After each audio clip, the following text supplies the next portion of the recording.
Bab 78. Hutang 15 tahun lalu, bagaimana memperhitungkannya?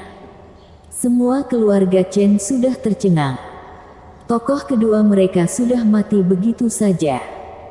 Selain itu dia meninggal dengan begitu mengenaskan, bahkan mayatnya saja tidak dalam kondisi sempurna. Sebenarnya apa yang terjadi? Beberapa hari lalu ketika Andre Chen pulang, dan memberitahu semua orang bahwa dia adalah kultivator, mereka semua sangatlah senang, bahkan mereka sudah membayangkan keluarga Chen akan menguasai kota Jiang, dan bagaimana nanti bisnis akan dibagikan. Tetapi, baru beberapa hari berlalu, harapan mereka sudah padam. Yang lebih parah lagi adalah, mungkin kedudukan mereka sekarang juga sudah tidak dapat dipertahankan lagi, karena pemuda yang berdiri di depan mereka ini sangatlah mengerikan. Semua ini salah dari wanita itu. Seluruh keluarga Chen menyemburkan amarah di dalam hati ke arah Titan Gu. Jika bukan karena dia mengkritik Hai Liye, maka pembunuh Shadow Pavilion itu tidak akan muncul. Jika pembunuh Shadow Pavilion itu tidak muncul, maka dia tidak akan tergigit oleh lipan 7 warna, dan jika tidak tergigit oleh lipan 7 warna, maka tokoh kedua keluarga Chen tidak perlu mati dengan begitu cepat. Jika mengatakannya dengan lugas, meskipun cepat atau lambat Andre Chen akan mati di tangan lipan 7 warna, tetapi selama dia masih hidup, keluarga Chen setidaknya dapat memperluas kekuasaan mereka ke kota-kota di samping kota Jiang. Titan Gu, dia adalah pelaku dari semua ini. Melihat pandangan amarah semua orang, saat ini wajah Titan Gu sudah terlihat pucat. Hal ini masih belum merepotkan. Yang lebih merepotkan lagi adalah, saat ini Louis Lu sudah berjalan ke arahnya. Rasa tekanan yang mengerikan itu membuatnya merasa sangat sesak. Titan Gu, bukankah sejak awal aku sudah memperingatimu untuk tidak mengusikku, namun kenapa kamu masih saja bermain api? Suara Louis Lu terdengar seperti suara iblis. Duang. Titan Gu ketakutan hingga tergeletak dengan lemas, dan bawah roknya menjadi basah. Louis Lu menatapnya dengan tatpaan datar, lalu berkata, aku tidak tahu dari mana kamu memiliki kepercayaan itu sehingga berani membandingkan dirimu dengan kakak Hailey. Jika mengatakan Kak Hailey adalah putri bulan, maka kamu Titan Gu hanyalah seekor serangga di bumi, jadi dari mana kamu dapat keberanian tersebut? Jika langkah pertama sudah salah, maka kelanjutannya akan salah. Jika Titan Gu tidak menambah masalah ketika Hailey Corp sedang dalam masalah, maka posisinya sekarang pasti sudah berbeda dengan yang sekarang. Jika saat itu dia tidak menikah dengan keluarga Chen, jika dia tidak memilih balas dendam pada Hailey Ye, dengan kecantikannya, kehidupannya pasti juga tidak akan terlalu buruk. Namun, sudah jelas ada begitu banyak pilih, tetapi dia justru memilih jalan yang salah. Jadi yang dapat dikatakan hanyalah kedengkian dari hati seorang wanita itu sangatlah mengerikan, dan juga sangatlah bodoh.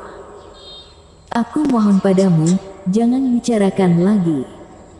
Titan Gu dengan kesakitan memegangi kepalanya, air matanya tidak berhenti berlinang, mengakibatkan riasan wajahnya luntur, dan terlihat menyedihkan. Saat ini, Andrew Chen berkata dengan nada dingin, Tuan Lu, semua ini karena wanita ini.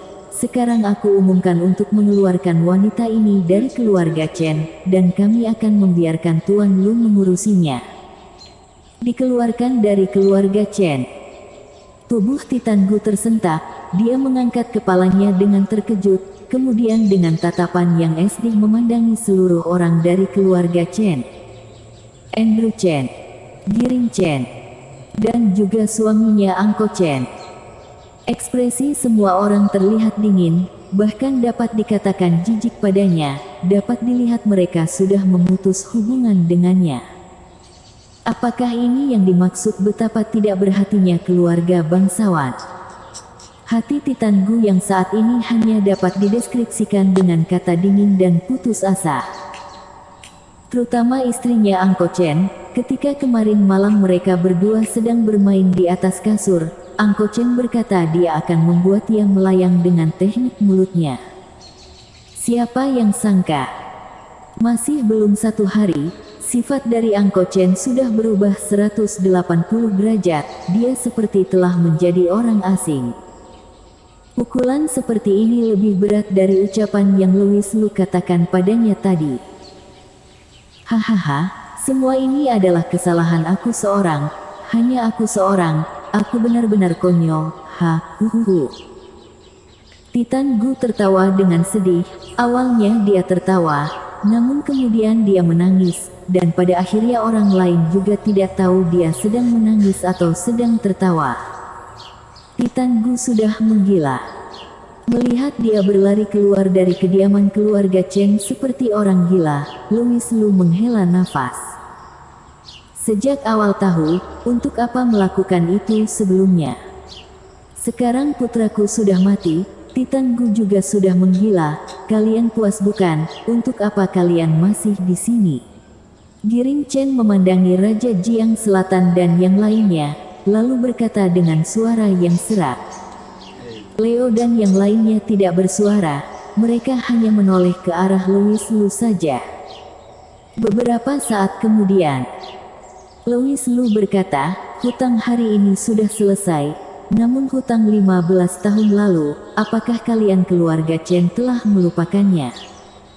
Hutang 15 tahun lalu. Semua orang keluarga Chen tidak mengerti. Louis Lu menghela nafas, lalu berkata, 15 tahun lalu, kebakaran di panti asuhan Cahaya Mentari, apakah kamu tidak ingin memberikan sebuah penjelasan? Andrew Chen. Tatapannya langsung tertuju ke arah Andrew Chen. Sebenarnya hutang ini akan Louis Lu tagih di acara ulang tahun Giring Chen yang ke-60, tetapi akhir-akhir ini sudah terlalu banyak masalah yang terjadi. Keluarga Chen seperti sangat ingin mati, karena itu Louis Lu hanya dapat melakukannya beberapa hari lebih awal saja. Tubuh Andrew Chen tersentak, lalu bertanya, apa hubungan kamu dengan panti asuhan Cahaya Mentari? 15 tahun lalu aku adalah anggota dari panti asuhan. Aku adalah salah satu anggota yang hampir mati di dalam kebakaran tersebut, dan sekarang kamu berani menanyakan apa hubungannya denganku. Ketika mendengar ucapan ini, ekspresi anggota keluarga Chen semuanya berubah. Ternyata, meskipun tidak ada Titan Gu, pemuda yang kemampuannya mengerikan ini, pada akhirnya juga akan mencari keluarga Chen, dan semua itu hanya masalah waktu saja. Mereka keluarga Chen sebenarnya telah melakukan berapa banyak kesalahan. Andrew Chen segera bersujud di depan Louis Lu dengan ketakutan. Dia memohon, Tuan Lu mohon ampun, memang aku yang mengakibatkan kebakaran tersebut, namun semua itu tidak ada hubungannya dengan keluarga Chen, jadi aku harap Tuan Lu dapat memakluminya. Dia sama sekali tidak perlu menyangkal. Karena jika Louis Lu dapat membicarakan masalah ini, maka dia pasti sudah memiliki bukti, jadi sangkalan apapun yang dia katakan tidaklah berguna. Terlebih lagi, kemampuan Louis Lu begitu hebat, mungkin dia memiliki berbagai macam cara agar dia mengatakan kebenarannya, jadi menyangkal hanya akan membuatnya mati dengan lebih cepat. Karena itu lebih baik mengakuinya, karena mungkin saja dia dapat menyelamatkan anggota keluarga Chen yang lain. Hanya sesederhana itu. Louis Lu mengerutkan alisnya. Leo pernah mengatakannya, 15 tahun lalu pasar properti yang begitu besar di Jiang Utara seharusnya sudah cukup untuk membuat keluarga Chen puas, jadi seharusnya mereka tidak perlu mengambil risiko untuk menyalakan api lagi di Jiang Selatan. Jadi kebakaran itu pasti memiliki sesuatu hal yang lain lagi. Bersambung.